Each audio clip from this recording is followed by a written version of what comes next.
लड़ रहे मैया थे। मैया तू तो मुझे लगा बूढ़ो करके मानेगी, देख श्री दामा को ब्याह है को। मैया बोली तू कितनो बड़ो भयो, 3.5 वर्ष को है भाई। तो मैया अब मेरी उम्र है गई। मैया बोली लाला तो पे कछु आवे जो तेरो ब्याह करता हूं। बहू आके यूं कहेगी देखो कैसे तो ब्याह कर दियो कछु। बोल मैया देख मुंह पे सब आवे। यशोदा मैया बोली कहा आवे? मुंह पे चल वो आवे। कछु दिना पहले तक चलनो ना जानता घुटमुंच, अब मुंह पे चल वो आगो। दूसरा मैया मुंह पे बोल वो आवे। मैया मुंह पे सो वो आवे। मुंह पे डोल वो आवे। सबरे काम तो आगे और कहा चाहिए मैया, और कहा करके लाऊं बता। 9 लाख गैयान को स्वामी में पिताजी ने 9 लाख गैया कौन कहेगा, मेरे काजी तो हैं।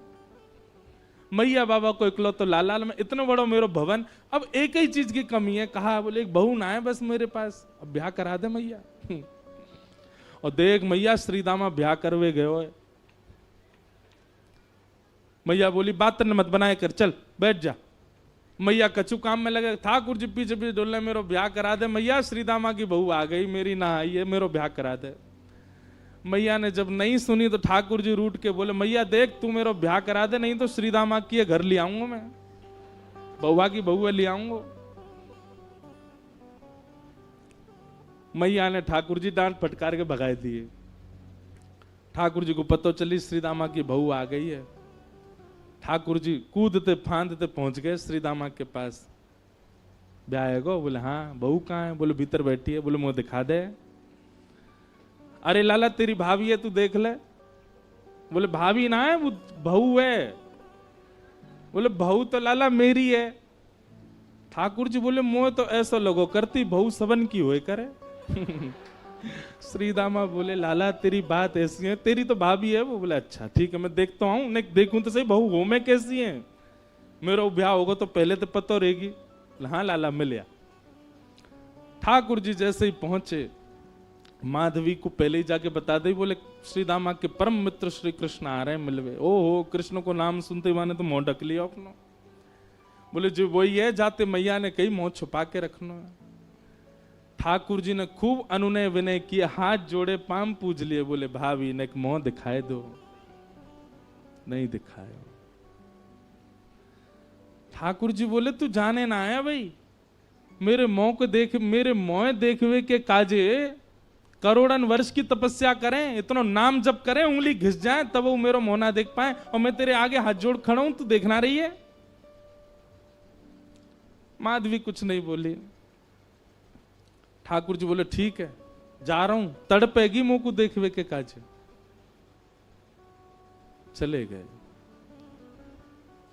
लेकिन माधवी को उसी समय से बेचैनी होने लगी जैसे ठाकुर जी गए ना। अब तो कहीं भी जाती है गोपियां चर्चा भी कृष्ण की करती हैं, बैठती है तो चर्चा श्री कृष्ण की होती है।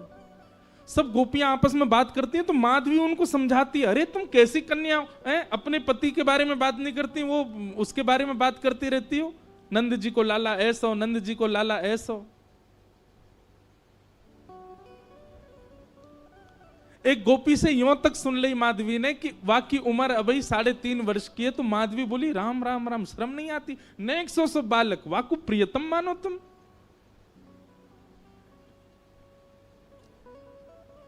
एक दिन माधवी जल भरने के लिए गई यमुना जी, और यमुना जी पर जल की गागर जैसे ही भरी, सब गोपी तो अपने अपनी जल ले ले करके वहां से चली गई। माधवी थोड़ी विलंब से पहुंची, अकेली जैसी जल की घागर भर के उठान लगी सो उठे नहीं, ऐसी भारी। अब इत को देखे कि कोई आ जाए, आकर के नेक ऊंचाई दे, आकू मेरे मूड पे धर दे, सिर पे तुम्हें ले जाऊं। खूब प्रयास किया लेकिन कोई दिखो नहीं दूर दूर तक। तभी नंद नंदन बांकी अदा से चलते भय वहां पहुंच गए। यहां पाम धरे वहां पाम धरे, मटकते भय नैन के सैन चलाते हुए। सैन मतलब जाने ना, याते कहीं सैन। ठाकुर जी ऐसे चलाते रहे अपने बौन ने, सीधे ना रखें। सब जगह ते टेढ़े हैं, कछु ना कछु करते रहे। मतलब रात में सोते कैसे होंगे, वहां में वो सीधे नहीं सोते होंगे, यशोदा मैया नंद बाबा पे चढ़ जाते होंगे, कोई काम सीधो ना करें। ठाकुर जी हमारे कानों हिला लेते होंगे, नाकों हिला लेते होंगे, का करें पतो ना। पहुंच गए। माधवी ने ठाकुर जी को देखो तो हो ना हो, लेकिन जैसे श्याम वरण श्री श्याम सुंदर सामने से आ रहे हैं, सो माधवी बोली, ओ लाला इतकुआ ने कहियो नेक मेरी मटकी उचाए दे, मूड़े धरवा दे, फिर चलो जइयो। ठाकुर जी ज्यों ज्यों पास आते जाएं, माधवी को त्यों त्यों लगे तो सही कि यह बालक में कछु तो अद्भुतता है, लेकिन वाय ना पता है कि श्याम सुंदर ने कभी देखे ही नहीं।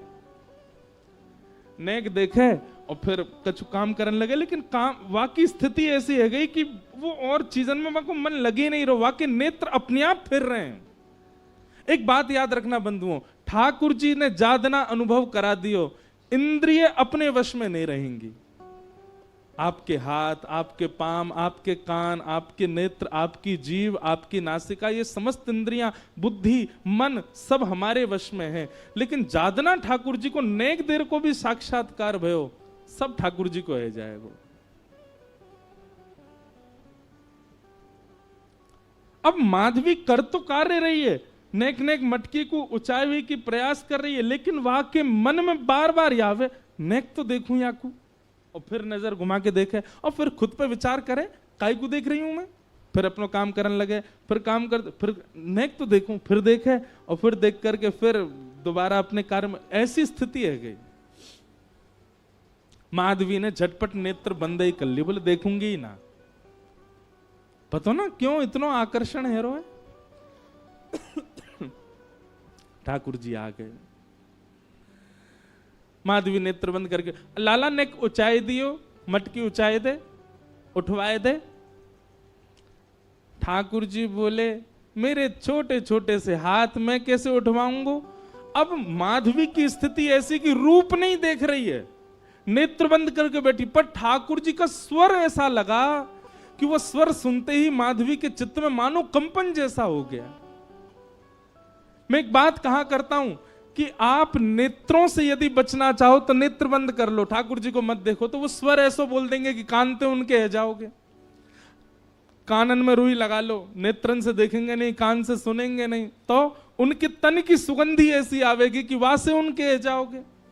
नासिका बंद कर लो, आंख बंद कर लो, कान छुपाए लो। बोले अब ठाकुर जी कैसे होंगे।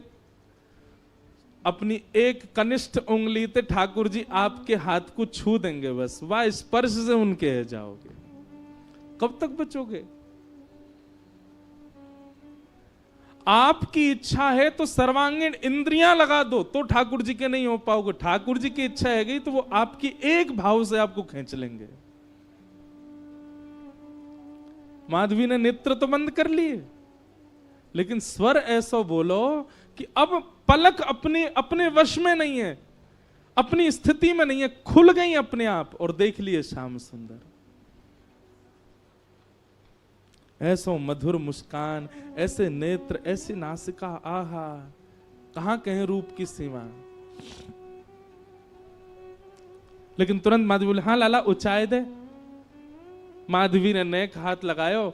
अब ठाकुर जी मटकी उचान लगे तो उचाते ही कहा भयो, अब नेक से ठाकुर जी, माधवी तो खूब बड़ी, तो ठाकुर जी को हाथ जहां तक जाएगा वहीं तक तो उचाएंगे। लेकिन स्थिति कहा भाई, उचाते उचाते उचाते उचाते ठाकुर जी लंबे हैं लगे, और इतने लंबे है गए कि उचाते भय माधवी के बिल्कुल सामने ही आ गए, बिल्कुल नेत्रन के सामने ही आ गए।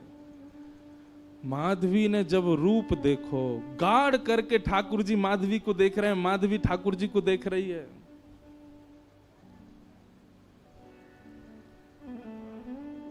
अब कहां ते ले जाएगी। अब स्थिति है का ले जावे की मटकी। बस सिर पर मटकी धरवाए के माधवी के हाथ दोनों धर के, और ठाकुर जी बस नेत्रन में देखते जा रहे हैं, क्रिया सबरी कर रहे हैं, और ये बस मटकी धराई करके, और ठाकुर जी बोले, अच्छा माधवी मैं जा रहा हूं, और कह के ठाकुर जी चले गए।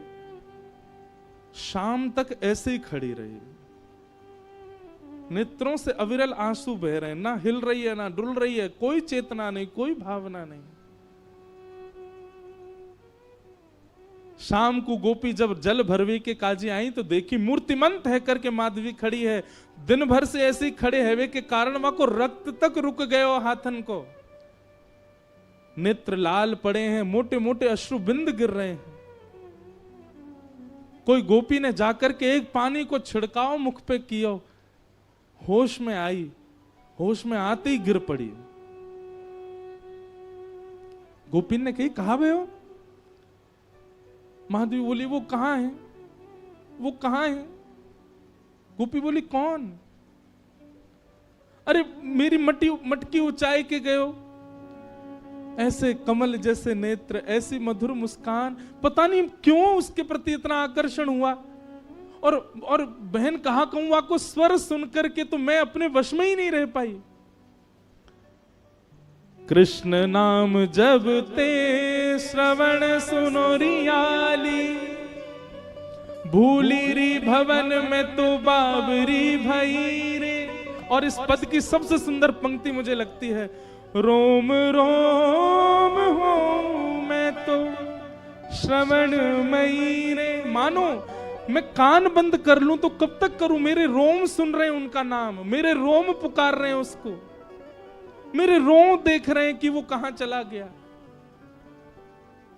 पहले 2 आंख थी, 2 कान थे, पर अब रोम रोम उसका हो चुका है। कहां तक छुपाऊं, कहां तक रोकूं खुद को।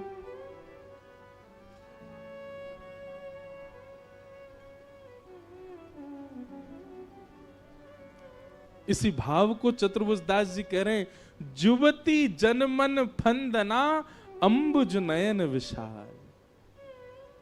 ठाकुर जी को स्वरूप कैसा है? बोले एक क्षण के लिए दिखेगा, लेकिन वो एक क्षण के दिखवे के बाद में ऐसी स्थिति कर जाएंगे आपकी, कुछ नहीं कर पाओगे। पहले ही भैया कल ही चेतावनी दे चुका हूं मैं ये चेतावनी केवल आपको नहीं, खुद को भी दे रहा हूं। ज्यों ज्यों रस बढ़े, ज्यों ज्यों कथा में भाव बढ़े, मैं खुद को भी चेतावित करूं कि अरे भाई नेक रुक जा, नेक डट जा, ज्यादा मत जा।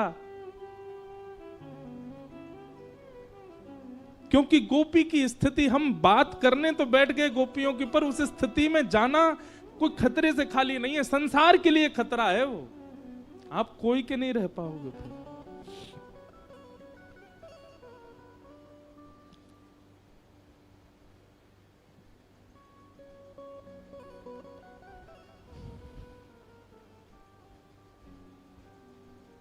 मीराबाई कह रहे हैं,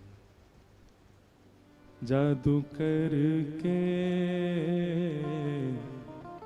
जादू करके हो पिया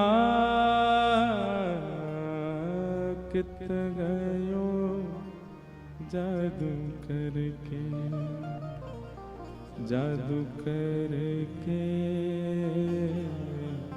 जादू करके, जादू करके हो, जादू करके ओ पिया कित गयो, जादू करके, जादू करके कित गयो, जादू करके। कैसा है? नंद नंदन पिया कपट जो कीनो, नंद नंदन। गाओ सब लोग। निकल गयो, निकल गयो, निकल गयो छल करके, जादू करके, जादू करके, जादू करके हो, जादू करके ओ पिया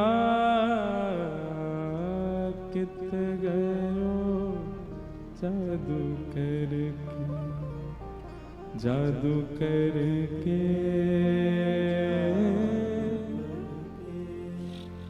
ओ पिया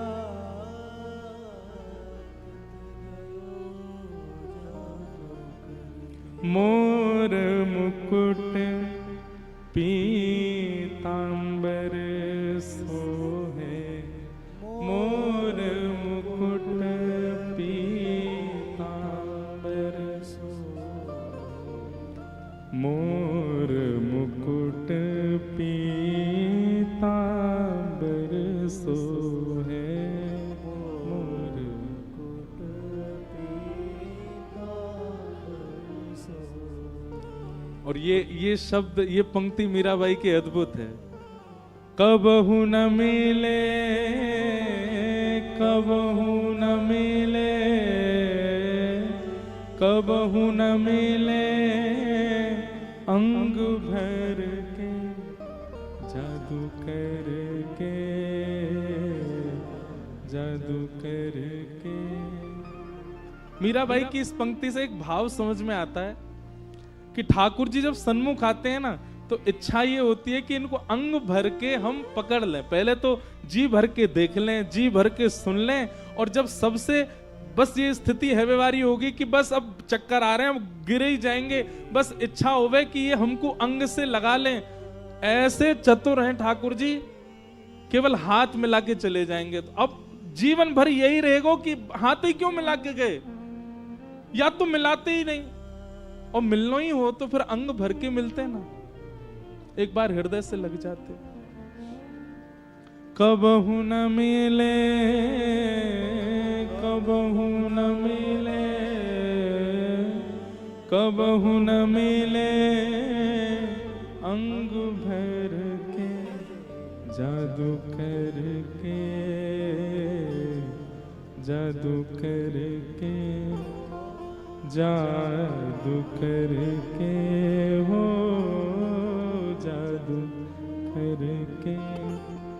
ओ पिया कित गयो, जादू करके, जादू करके कित गयो, जादू कर।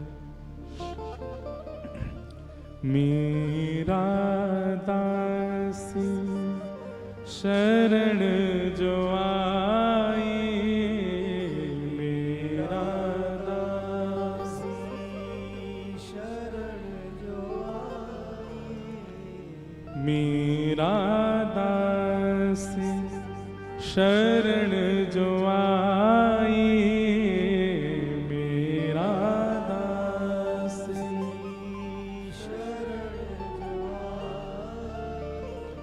मेरा दासी शरण जो आई, मेरा दासी